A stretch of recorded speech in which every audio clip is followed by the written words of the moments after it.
ഞാൻ ഇന്ന് രാവിലത്തെ ഇത്തിരി ബ്രേക്ക്ഫാസ്റ്റ് റെസിപ്പി ആയിട്ടാണ് വന്നിട്ടുള്ളത്. അപ്പോൾ ഞാനിന്ന് തലേദിവസം തന്നെ ഇത്തിരി പച്ചരി വെള്ളത്തിലിട്ട് വെച്ചായിരുന്നു. അപ്പം എന്നാൽ രാവിലെ എണീറ്റാൽ എന്തുണ്ടാക്കും എന്നുള്ളൊരു കൺഫ്യൂഷൻ വേണ്ടല്ലോ, പെട്ടെന്ന് തന്നെ ഉണ്ടാക്കാമല്ലോ. അപ്പോൾ ഞാൻ പച്ചരി ഇതൊക്കെ മിക്സിയുടെ ജാറൊക്കെ ഇട്ട് കുറച്ച് വെള്ളമൊക്കെ ഒഴിച്ച് നന്നായി അരച്ചെടുക്കുകയാണ്. ഇഡ്ഡലിയോ ദോശയോ എന്തെങ്കിലും ഉണ്ടാക്കാമല്ലോ. ഇപ്പോൾ ദോശക്ക് ഇങ്ങനെ കൂട്ടി വെക്കുന്നുണ്ട്. ഇങ്ങനെ കൂട്ടി വെച്ചാൽ നിങ്ങൾക്ക് ആർക്കെങ്കിലും ഉണ്ടോ ഒന്ന് പറയണ്ടിട്ടില്ലേ. ഞാൻ ദോശക്ക് കൂട്ടി വെച്ചാൽ അത് നൊരച്ച് വരുന്നുണ്ടോ പൊന്തി വരുന്നുണ്ടോ എന്ന് ഇങ്ങനെ നോക്കിക്കൊണ്ടിരിക്കും.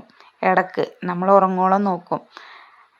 നേരം വെളുത്ത് വന്നപ്പോഴേക്കും നന്നായി പൊന്തിക്കണു, കുഴപ്പമൊന്നുമില്ല, അത്യാവശ്യം നന്നായി പൊന്തിയിട്ടുണ്ട്. അപ്പം നമുക്ക് ദോശ ഓരോന്നോരോന്നായി ചുട്ടെടുക്കാം. ഞാൻ അതിലേക്ക് എണ്ണയും ഉപ്പും ചേർത്തിട്ടുണ്ട്. നന്നായി മിക്സാക്കിയിട്ട് ഓരോന്ന് ചുട്ടെടുക്കുന്നുണ്ട്. ഇതിനൊപ്പം തന്നെ ഞാൻ ഗ്രീൻ പീസ് തലേ ദിവസം വെള്ളത്തിലിട്ടിരുന്നു. ഇതിൻ്റെ കൂടെ ഞാൻ സവാളയും തക്കാളിയൊക്കെ അരിഞ്ഞെടുക്കുന്നുണ്ട്. സ്കൂളൊക്കെ ഉള്ളതല്ലേ, പെട്ടെന്ന് റെഡിയാക്കേണ്ടതല്ലേ. ദോശ ഇതാ ഓരോന്നോരോന്ന് ചുട്ടെടുക്കുന്നുണ്ട്. നന്നായി പതഞ്ഞ് വന്നിട്ടുണ്ട്, നല്ല സോഫ്റ്റാണ്. ഞാൻ അങ്ങനെ ദോശക്ക് കൂട്ടി വെക്കുമ്പോൾ 2 ദിവസത്തിനൊക്കെ കൂട്ടി വെക്കും. ഒരു ദിവസം ദോശയാണെങ്കിൽ ഒരു ദിവസം ഇഡ്ഡലി ആയിരിക്കും. ഇങ്ങനെ കൂട്ടി വെച്ചാൽ നമുക്ക് 2 ദിവസം ഒന്നും അറിയണ്ട, പെട്ടെന്നാവും എല്ലാം. അപ്പോൾ അതിനിടയിൽ ഞാൻ കറി ഉണ്ടാക്കുന്നുണ്ട്. നിങ്ങളൊക്കെ എന്താ ബ്രേക്ക്ഫാസ്റ്റ് ഉണ്ടാക്കലെന്നൊന്ന് കമൻറ്റ് ചെയ്യട്ടോ. റെസിപ്പി വീഡിയോ ഒക്കെ ഒന്ന് നിങ്ങളും എന്നോട് ഷെയർ ചെയ്യുന്ന അതേപോലെ എനിക്കും ഉണ്ടാക്കാമല്ലോ. അപ്പോൾ ഞാൻ ഗ്രീൻ പീസ് കറി വെക്കണത് എൻ്റെ ശൈലി ഞാൻ കാണിച്ചു തരാം. നിങ്ങളെങ്ങനെ ഉണ്ടാക്കലെന്നൊന്ന് പറയുകൊണ്ടു. അപ്പോൾ ആദ്യം കുക്കറിലേക്ക് വലിയ ജീരകം ഒന്ന് പൊട്ടിച്ച് എടുത്തിട്ടുണ്ട്. മൂത്ത് വന്നതിന് ശേഷം സവാള അതിലേക്ക് തട്ടുക. എന്നിട്ട് കുറച്ച് കറിവേപ്പിലയും ചേർത്ത് നന്നായി വഴറ്റിയെടുക്കുക. പച്ചമുളകും ഇതിനോടൊപ്പം ചേർക്കാം. എൻ്റെ കയ്യിൽ ഇല്ലാത്തതുകൊണ്ട് ഞാൻ ചേർത്തിട്ടില്ല അല്ലേ. പെട്ടെന്ന് വാടാൻ വേണ്ടി ഞാൻ കുറച്ച് ഉപ്പ് ചേർക്കുന്നുണ്ട്. പിന്നെ അത് നന്നായി വഴന്നു വന്നതിന് ശേഷം അതിലേക്ക് ഇത്തിരി ഇഞ്ചി വെളുത്തുള്ളി പേസ്റ്റ് ചേർക്കുന്നുണ്ട്. അതിൻ്റെ പച്ച മണം പോകുന്നവരെ നന്നായി വഴറ്റുക.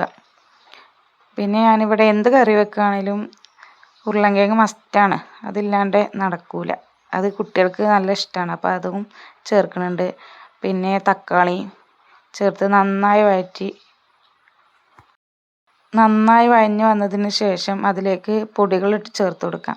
ഞാൻ ഇവിടെ മഞ്ഞൾപ്പൊടി, മുളക് പൊടി, മല്ലിപ്പൊടി, ചിക്കൻ മസാല അതൊക്കെയാണ് ചേർക്കുന്നത്. അത് ചേർത്ത് നന്നായി അതിൻ്റെ പച്ചമണം പോകുന്നത് വരെ വാട്ടണം, ഇല്ലെങ്കിൽ ആ ഒരു കുത്തലായിരിക്കും.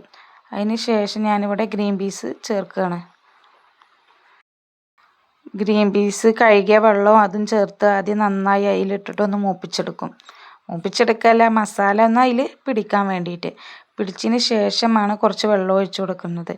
ചില ഗ്രീൻ പീസ് പെട്ടെന്ന് വേവും. ഇത് വേവാത്തിരി കുറച്ച് സമയം എടുത്തുക്കണു, ചിലത് എന്താണെന്നറിയില്ല. അപ്പോൾ ഞാൻ കുറച്ചധികം വെള്ളം ഒഴിച്ചു കൊടുത്തിട്ടുണ്ട്, ഇനി അടിയിൽ പിടിക്കണ്ടല്ലോ എന്ന് വിചാരിച്ചിട്ട്. നന്നായിട്ടൊരു 5-6 വിസിലൊക്കെ അടിച്ചിട്ടുണ്ടാവും. 6 വിസിലൊക്കെ അടിച്ചതിന് ശേഷം തുറന്നു നോക്കിയപ്പോൾ നന്നായി വെന്തിക്കണം.